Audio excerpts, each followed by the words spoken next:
there, ladies and gentlemen of YouTube. Today we're in for a dose of Harmon Foo as we take a look at Lady Street Fighter, a film that will forever change the way you look at celery.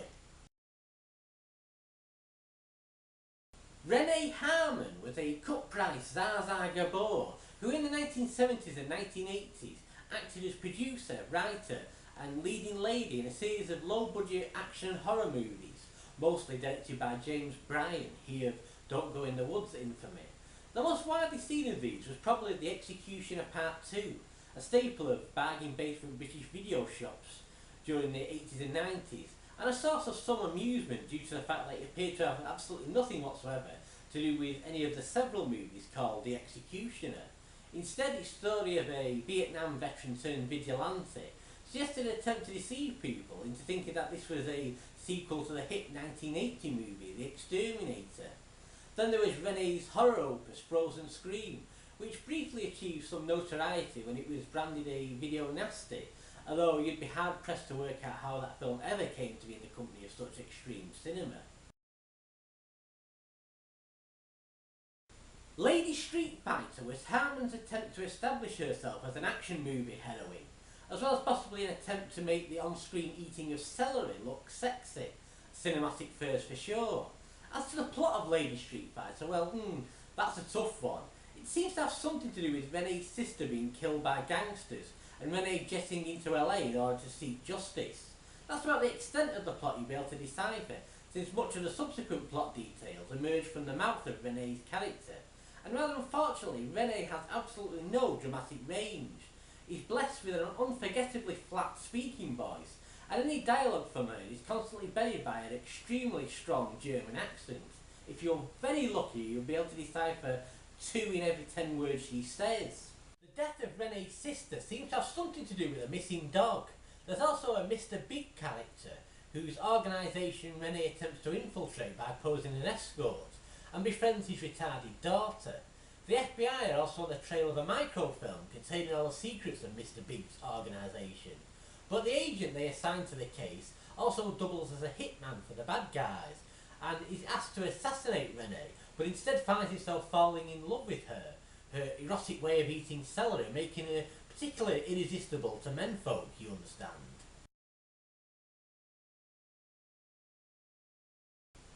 Really though, trying to get to grips with anything but the bare essentials of Lady Street Fighter's plot is as ill-advised as trying to take on Lady Street Fighter herself. You're never going to win that fight, Buster.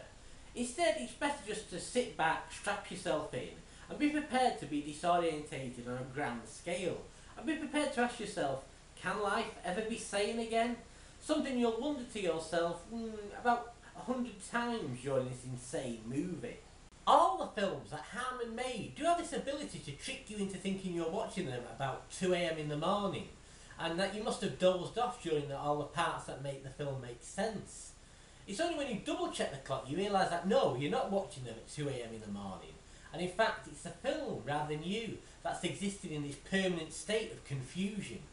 Literally nothing any character does or says in this film bears any resemblance to how people behave in real life, an achievement in itself I suppose.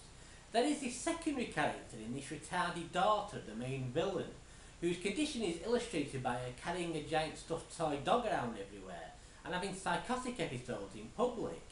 Behaviour that in any other movie would put her tragically at odds with how all the normal characters behave.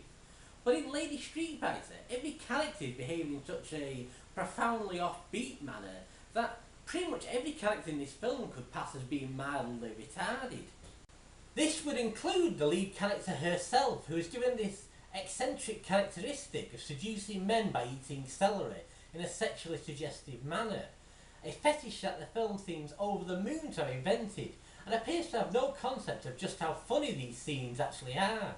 Rightly or wrongly, Lady Street Fighter does suggest its makers were genuinely out of touch with reality. For instance, there's a scene which opens with a stock shot of storm clouds. We then cut to a bright and sunny exterior shot, which by the way we'd also seen earlier on in the film. We then cut to an interior dialogue scene which has been shot at night, which is constantly intercut with a close-up of rain pouring down on a lawn outside which has been shot in the day. And of course there's absolutely nothing in the scene which calls for the fact that it's raining outside on the lawn to be emphasised. But such is the anti-logic mind fuckery of Lady Street Fighter, folks. I don't think you can ever be bored by Lady Street Fighter though. Driven a little mad by it, maybe, but never bored by it. It does tick all the right grindhouse boxes. Car crashes, shootouts, TNA, torture, sexual fetishes, and of course Kung Fu itself, which Renee attempts in her customary enthusiastic yet stilted manner. Even if the films are train wrecks and inept beyond belief though, I do think Renee Harmon deserves some credit as a female pioneer in a male-dominated industry.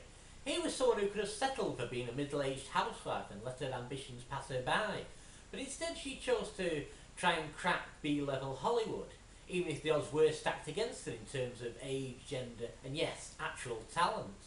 For all the mud that's been thrown at grindhouse cinema by modern filmmakers in recent years in the form of those mock grindhouse trailers and movies that inevitably send up grindhouse films as being knuckle-headed reactionary movies that are really, really dumb and demeaning towards women, it's worth keeping in mind that here is an authentic movie from that era in which the lead actress was around 48 at the time of filmmaking, and yet it's portrayed as a tough, unbeatable force, and also a highly sexual character, one with a provocative attire and no shortage of male admirers.